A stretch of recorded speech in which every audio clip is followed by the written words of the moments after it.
Hello everyone. So in a given situation, so first of all that is a angular velocity amplitude. So we can write here that is a angular velocity is given by a omega.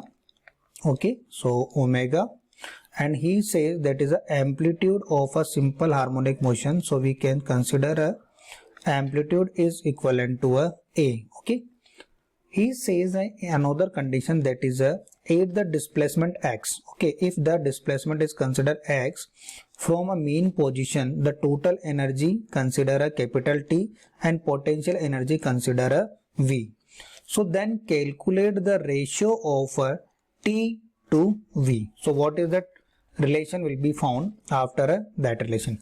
So dear students, now according to our equations, so kinetic energy that is represented by a capital T is equivalent to a half